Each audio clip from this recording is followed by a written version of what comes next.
What if I told you before I started traveling the world, I was actually stuck month to month in a car title loan? Hey, Jason here, and if you're new to the channel, you've probably been seeing me go around Johannesburg showing you how beautiful it is here in South Africa. I'm literally looking out of my window at the as the storm finna come in as I'm recording this video. And most importantly, you be seeing me talk about success, what it is, and how to get it in the three areas of life that I focus on, which are happiness, health, and wealth. And if it is your first day here, success by the definition by Earl Nightingale is the progressive realization of a worthy idea. And like I'm very open and honest, I believe one of the most worthy ideas that we could actually think of for ourselves is becoming rich. At least being able to be financially free to where we are not stressed out and tired.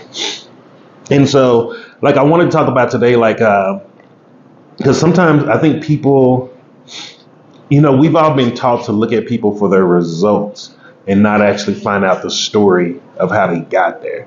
And because of that, we start thinking some people are luckier than others. Some people had an easier break. And I'm going to be honest with you, that's not the truth at all. Usually some of the people that you're envying and that you're probably thinking like, man, they had the easiest life. I guarantee you they probably had some of the most hardest struggles you could ever imagine. And I'm one of those included. Like, not only was I a war torn veteran, I was sick. I was severely overweight at 600 plus pounds. I was also financially irresponsible. Like sometimes when people hear me speak now about finances and they see how I carry myself, they think like, oh man, he just always had it together. No, I had to learn this stuff, man. Like I try to explain to people, like from the research that I can tell, my great grandparents, they were either slaves or indentured servants. Like they wasn't people who had a chance to get rich. And just think about that. If I'm three generations from that, three, four generations, like how much financial literacy could really be passed down in a lineage like that? And so the secret to how I actually got out of that situation was this. I started admitting I knew nothing about finances. I just admitted it. School didn't teach me how to balance a checkbook. How do you budget? How do you make sure you don't go overboard on credit cards? Like none of those things were taught to me. And so because of that, I had to learn those lessons myself. And that's why I wanted to talk about this in the video. So you don't have to learn lessons that I had to learn the hard way. You can just learn from my mistakes and just go straight forward to making money and actually living the life of your dreams a lot faster. And so I remember it was a 2001 Cadillac DeVille I had. It was my Cadillac DeVille. And I had a payday loan on it because some things came up one day. I don't know what happened. Either I did an overdraft or something. Something happened. And so I was just like, you know what? At least I got my car title. I'll just take out a loan on that and then pay it off in a month. And, then I'll be back to normal. And the truth was, you don't get back to normal. When you're doing those predatory loans like that are getting 50, 70, 80, or even 100% interest off of that, you're not going to come up. You're never going to get over that hurdle. Like it's like you're just slowly drowning in the ocean. Like it's very hard to come back up. And what I ended up doing, and you may not be able to do this, but like really think about it, I ended up just letting the car go. So when I realized like, yo, this is a lose-lose situation, I was like, okay, lesson learned. This is something I'll never do again. And then I just ended up like letting the car go. And I love that Cadillac DeVille. If you ever ridden in a Cadillac DeVille or any Cadillac, especially with that airbag suspension, when the airbags are fully functional, man, you're like riding on air. It is the best ride in your life. I think probably the only thing that can beat that is maybe a Rolls Royce, and I heard the Land Rovers are really comfortable too. So I'm gonna have to try out those eventually. But I'm telling you right now, Cadillac DeVille, one of the best cars you can ever own.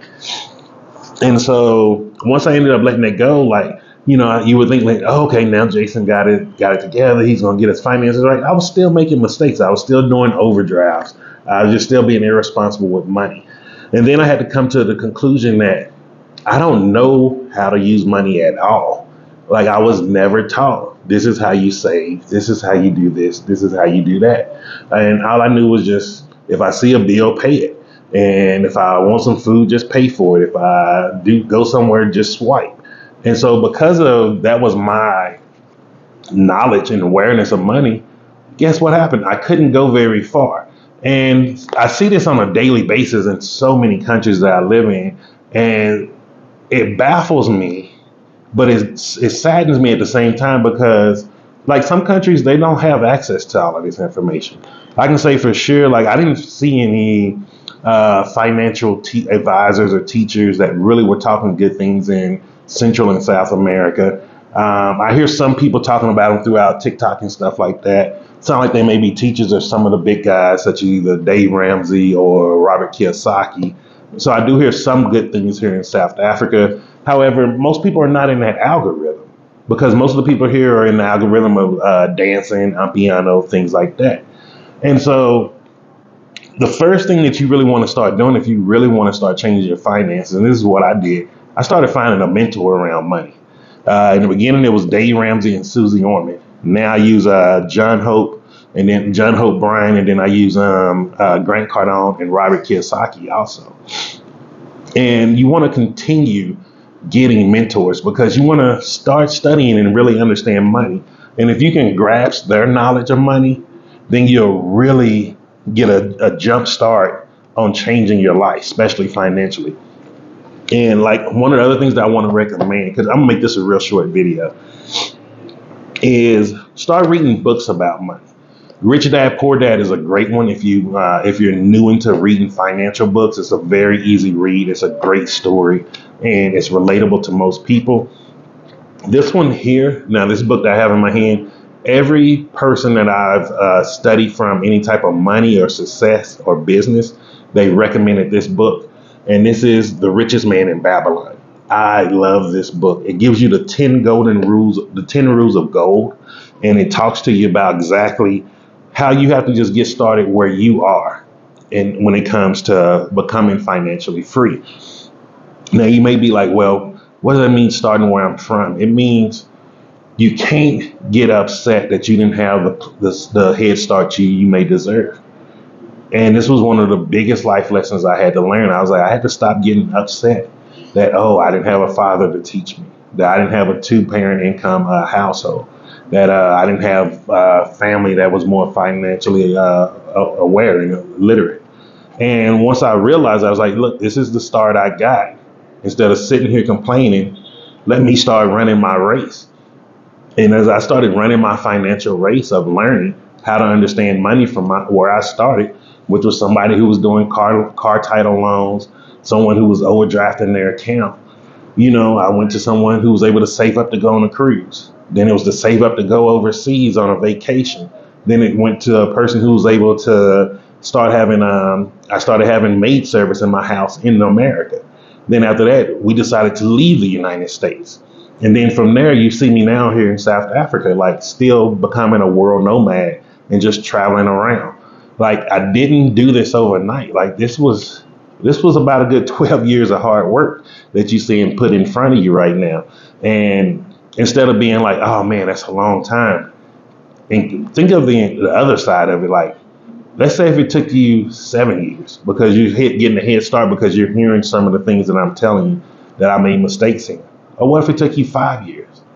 The thing about it is, instead of waiting on worrying about how long it's going to take, start focusing on how it's going to feel when you get there. What if you was able to become somebody who was just living around the world, or like you're someone in South Africa and your dream was to start living in America and you can do that now? Like those are the things that we have to start looking at when we're talking about financial literacy. And so hope that was something that helped you out. And make sure if you want to know this book, it's The Richest Man in Babylon. Really great book. If you're in South Africa, I've got this from Exclusive Books. I think I got it from the one in Benmore Gardens, but I'm pretty sure just about all of them carry this book here. And so hit the like button if you like this type of content. Make sure to share this with others. Collaboration is the world of the modern century. It's the key of the modern world that we're in. And also subscribe to the channel so you can get, oh man, hopefully that's not too loud. That's why I was trying to hurry up with the video. But make sure you subscribe to the channel so you can get updated videos daily just like this. And just remember, I'm Jason, and success is simple once you know how.